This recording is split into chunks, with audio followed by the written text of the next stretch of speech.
Hello and welcome to my review of the red Gobbo and Bouncer for Orcs for Warhammer 40,000 from Games Workshop.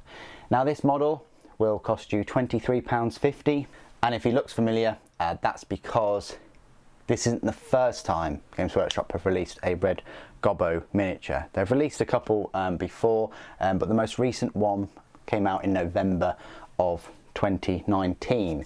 I'm actually recording this review on the same day as the 2019 red Gobbo review was published on this channel. What a coincidence. Anyway, we're going to do a comparison with that red Gobbo. I do have him nearby. Cost £20. So there's a bit of a price increase from 2 years ago, from £20 to £23.50. But I do think that's worth it, considering that this model is a bit more intricate, there are more details, and you've got the Bouncer Squig as well. And I think it really works, and it's a good little promotion for the plushie. This time around though, they've also released a book with his backstory. It's called The Gobbo's Revenge by Mike Brooks, and it's about 100 pages or so. It's quite a cheap novella. And if it looks familiar, that's because it's written by the same guy, Mike Brooks, who wrote Brutal Cunning, another Orcs Warhammer 40,000 novel. This was published last year, 2020. So firstly, I'm going to have a little close-up of the model itself. We'll go through the spare parts, of which there is only one. I bet you can guess what that spare part is. And then we'll compare him to the previous red Gobbo. I'll go through some size comparisons, and then I will talk about his rules. Yes, you do get specific Warhammer 40,000 rules this time around. You didn't get the rules the last time with the previous red Gobbo model. So let's have a look at this mini.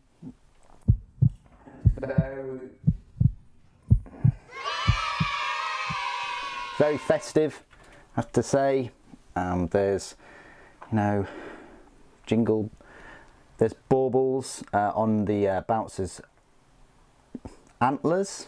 I guess, you know, the antlers look like they've been screwed into his head for festive reasons. There's baubles, there's lights that go around him, there's part of a Christmas tree with the star on the top. If you remember the previous model, that red Gobbo was holding that branch with the star on the top. You've got the red Gobbo himself, which hasn't changed that much from the previous one. If anything though, he's got an extra medal there, which is quite nice. He's still got his bauble earring and his kind of Jolly Santa USSR hat, I think, with the star on the front.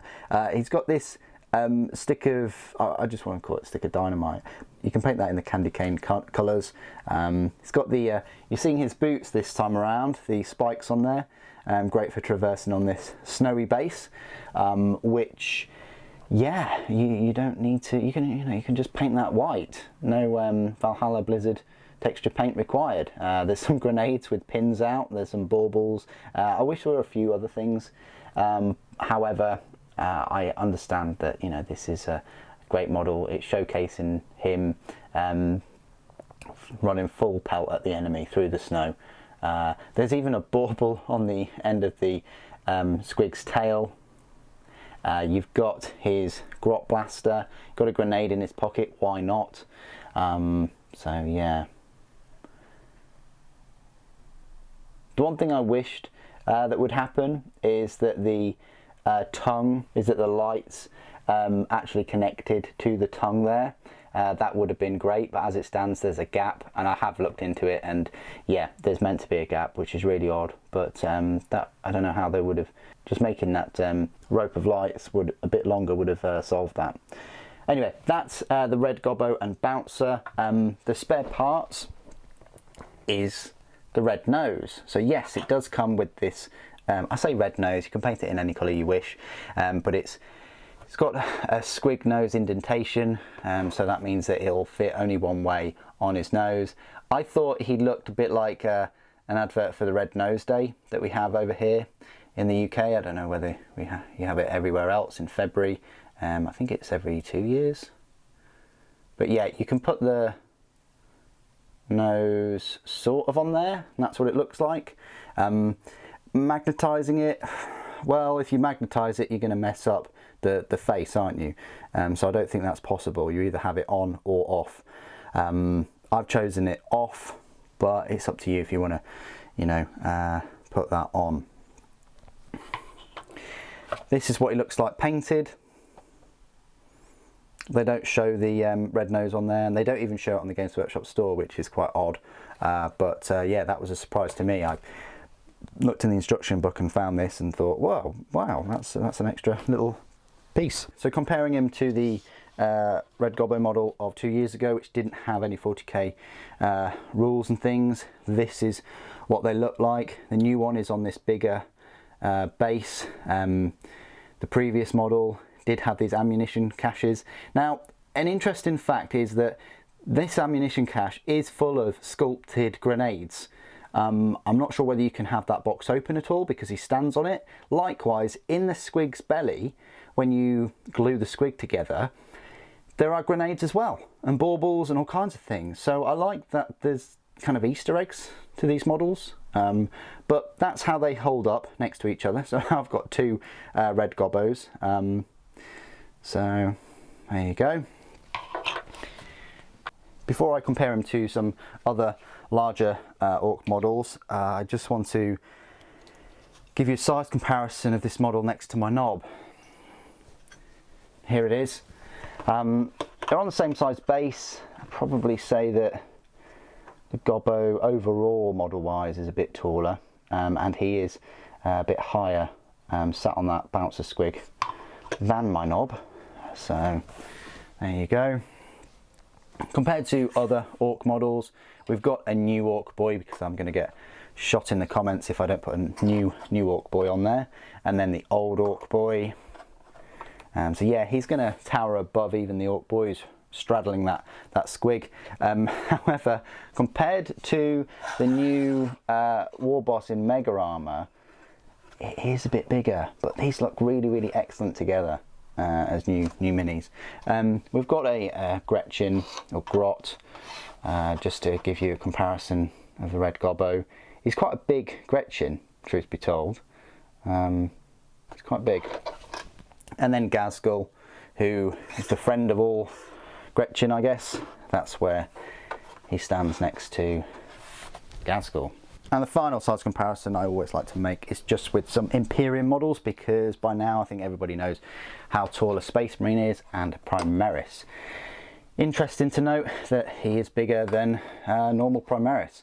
So if you're running him against the sort of standard Primaris 4s, he's going to, you know, stand out, especially if you paint him in these excellent bright red and white colours. I mean, yeah, if you're going to get Khan and paint him as Santa Khan, this Red Gobbo would look great running towards him, handing out candy. Anyway, that's the size comparison next to the Red Gobbo with all the miniatures I deemed worthy. Let us bounce with festive joy into the next part of my review, where I will be talking about his rules. You do get quite a detailed data sheet in this commemorative series box with the model. It says right down near the bottom, the Red Gobbo is an HQ choice. He will cost you 4 power points. It does not say how many points cost he is, which is a bit disappointing, because they've definitely got space to write that there. The Red Gobbo on Bouncer, his stat line reads: movement of 10 inches, weapon skill 4+, ballistic skill 3+, strength is 3, toughness is 5, 5 wounds, 3 attacks, leadership 6, and a save of 4+. It's incredible. Of course, it's no Makari's 2+, but still. The Red Gobbo on Bouncer is equipped with custom Grot Blaster, Bouncer's Jaws, Stick Bombs. Your army can only include one The Red Gobbo model, so sad face for me, I can't include the second one. Custom Grot Blaster then, it's a 12-inch Daka 3/2, strength 5, AP -1, damage 2. That's not too bad really. With the DACA rule, it means that if an enemy is within 6 inches or less, then he's going to be shooting with 3 shots, and Gretchen's ballistic skill is always better than Orcs, you know, so with a 3+, it's not too bad. You might guarantee a couple of hits there. The Bouncer's Jaws then, well, probably one of the main reasons you'll pick him up.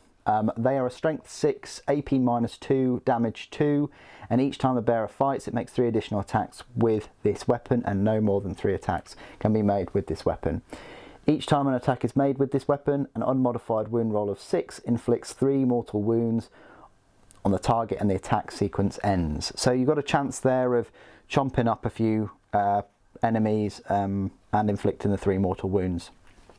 Stick bombs, they work as usual. They're a range of 8 inches, grenade D6, strength 3, AP 0, damage 1 and blast.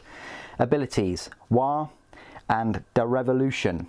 It's an aura ability. While a friendly Gretchen unit is within 6 inches of this model, each time a combat attrition test is taken for that unit, add 1 to that combat attrition test. It's quite handy, and this is a bit of an inspiration to the other Gretchen. Red Gobbo. This model can be included in an Orcs detachment without preventing other units in that detachment from gaining a clan culture. Note, however, that this model does not itself benefit from any clan culture. If this model is your warlord, it has the inspiring leader warlord trait. It's quite nice. It's great that you can have this Gretchen as your warlord in a full Gretchen army, maybe. Pointy decorations. After this unit makes a charge move, you can select one enemy unit within 1 inch of it and roll a d6. On a 4+, that enemy unit suffers d3 mortal wounds. Interesting. You know, it's got a 50-50 chance of like a Space Marine in power armor suffering 1 or more mortal wounds just because of its decorations. That's very orky, obviously. Keywords: Orcs, character, cavalry, Gretchen, Squig, the Red Gobbo. So there we go. That's my review of the Red Gobbo and Bouncer. It's another great little fun miniature, whether you're going to be using it in game or not. I think it's very commendable this time of Games Workshop to not only have rules but include rules for this very festive themed miniature. I guess they didn't need to do it because they haven't done it before, so that's, you know, thumbs up for them for doing that. And it's a great companion to both the Brutal Cunning, the Gobbo's Revenge and the plushy Bouncer Squig that we're going to be getting as well. But what do you guys think of the Red Gobbo and Bouncer? Please do put your thoughts and opinions down in the comments below. Great to hear from you. Thank you so much for joining me today. Thank you for watching. For Gork and Mork.